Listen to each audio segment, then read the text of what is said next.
I'm AJ Sisson alongside meteorologist Mary Ellen Pan. It was cold this morning. It was. One thing I can say about today, the winds won't be and are not as strong as they were yesterday. We had wind gusts 55 miles per hour, so really having an impact. Now they're still gusting up close to 25 to 30 miles per hour, and we continue with the extreme cold warning until 10 a.m. this morning, and that's because wind chills could still dip 15 to 20 degrees below zero, which could cause frostbite in a short amount of time, in less than 30 minutes if you're outside with exposed skin. So actual sustained winds are anywhere from 10 to 20 miles per hour. Some areas even showing lighter breezes. But you could see when you factor in the winds, the gusts, it feels like 14 below in Lewistown, 9 below in Lancaster, 8 below in Harrisburg. Carlisle also 9 degrees below zero. As we check out the temperature versus the wind chill for the next several hours, we'll stay below zero. It looks like up until about lunchtime, and then heading into the afternoon, they will rise to the single digits, but you're still talking wind chills in the single digits. It's still quite frigid. Highs are only going to make it to 18. The good news is those winds will slowly diminish heading into the evening. We do have mostly clear skies. I expect lots of sunshine with some passing clouds. Alerts go through 10 a.m. because of that extreme cold warning, and then it's an impact day the rest of the day because of single digit wind chills. It is definitely going to be a cold one, and even though winds are only around 10 miles per hour at 7 o'clock with 15 degrees, you're still going to get sub-zero wind chills as the sun sets and we head into the evening and overnight period. So I'll talk about when the winds will finally subside and when we finally see morning lows rising above 20 degrees. It's been quite some time. I'll have the details straight ahead. Right now, there are several code blue alerts in place across the Susquehanna Valley, allowing homeless shelters to extend their hours and bring in more people throughout this extreme cold. The Lancaster and Lebanon County Homelessness Coalitions have issued code blue alerts. Life Path Christian Ministries in York also issued a code blue alert. You can find the information for each shelter online at WGAL.com. And stay with us on air and online throughout this dangerous cold. We will keep you updated with the latest conditions online. You can also find tips about how to stay safe in these temperatures and what to do if your heat or power go out. The Lancaster County coroner responded to a farm-related accident involving a 2-year-old child. 911 dispatchers say the child was hit in Upper Laycock Township just after 8:30 yesterday morning. This happened on Newport Road near Monterey Road. East Lampeter Township police are investigating. Chambersburg police arrested a man for a shooting that happened just after midnight on Saturday. Police say they responded to South Hackberry Drive for a report of shots fired. According to police, the investigation revealed that Nathaniel Stevens tried to shoot the victim. They say Stevens missed the victim, but the bullet hit a home with 2 people inside. He is charged with attempted homicide. Each year, roughly 17,000 people are released from state prisons in Pennsylvania, and adjusting to life outside incarceration can be tough for some and their families. That's why in York County, a program to help community members adjust to life after prison is expanding. The program is called Transitions in Care and is run in part by Family First Health. The goal of the program is to connect people to health care and support community members through providing food, clothing, and transportations to appointments. A program like this is critical in every community. As we said, this is a really vulnerable time, and it's either going to be a time where folks will find themselves back in situations that may make them vulnerable to reoffending, having other challenges, or what we like to work towards is a successful reentry. So far, 60 people have been supported by this program, and Family First Health will have the ability to support another 60 this year.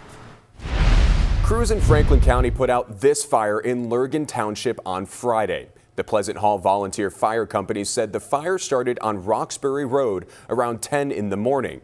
They say crews were there for about 2.5 hours before clearing the scene. There was no one inside the home when the fire started, but the Red Cross was asked to help one person. The fire company says the fire was caused by a propane heater that was too close to combustible material.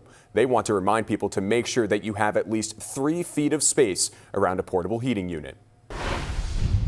New this morning, emergency responders in Lebanon County received thousands of dollars to help improve training tools. The company, Energy Transfer, gave a grant of a little more than $5,700 to the Lebanon County Department of Emergency Services. The money will be able to pay for emergency responders to attend a training program.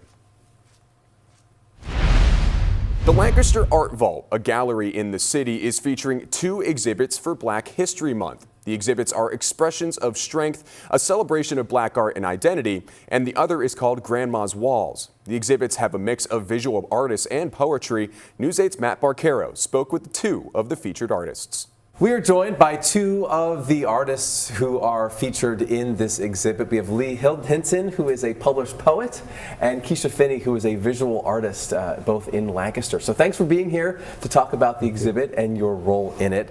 Lee, so as a poet, don't often see poet in a exhibit like this, but what is it like to be involved, and how is your poem on display in the vault?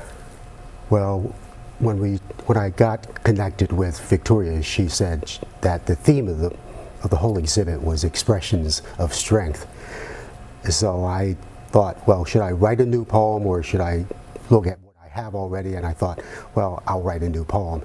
And I decided I'd connect the expressions of strength that my brother showed when he was sort of dying the last 5 years of his life. And that's now. There are 2 sections of it. One, the first 5 lines are near your poem, your exhibit, and the whole poem is near another art piece. What is it like to see your words up on display? It's larger than I'm used to. Usually I'm accustomed to the page or maybe online. I don't think I've ever had anything quite that large, so it was kind of impressive to see. And Keisha, you're used to seeing your work as a visual artist kind of on display in a big way. You have 5 pieces in this exhibit. Is there a thread that links your pieces? So when I started the series that I'm showing, I created one piece not knowing that I was going to be asked for this show. So then I just worked my series around that, and my series is called Fragmented, which kind of exhibits the people and how people of color have to show up regardless of what they're going through, of what they're longing for, and still continuing to shine through all of that. So my pieces exhibit that, and I also created one of my younger self, so that was really healing to have exhibited as well. What is it like to be part, and you're seeing some video, you just saw some video of the exhibit, to be part of something like this? Different kinds of artists, words, spoken word is also part of this as well. To be all wrapped up into this one vision, this one mission. I feel like it's beautiful to see the power of your work in person.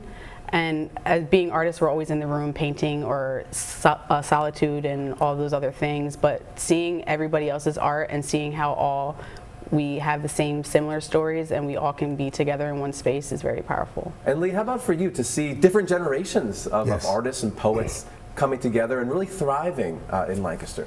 Yes, it was pretty impressive to see all the people Friday night.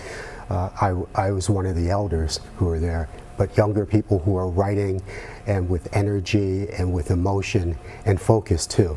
To be in a space that it was probably 100, 200 people who were there Friday, and to see that beautiful expression of people coming together, a community coming together for art, whether it's spoken art or whether it's written art or visual arts. And I'm sure you can learn from one another, lean on one another, and support one another. So it's great to see that's all happening in one room. And we're glad that you came here to tell us a little bit about your contributions to it. So thank you, and thanks for sharing your art with the community. Both the exhibits that we talked about are available right now. You can see it at the Lancaster Art Vault. That's on North Queen Street in Lancaster. The exhibit will be up until February 28th. And WGAL is honoring Black History Month, highlighting residents and organizations who have made an impact on the Susquehanna Valley and continue to do so. You can watch all of our stories right here on News 8, and we also have them on our website, WGAL.com.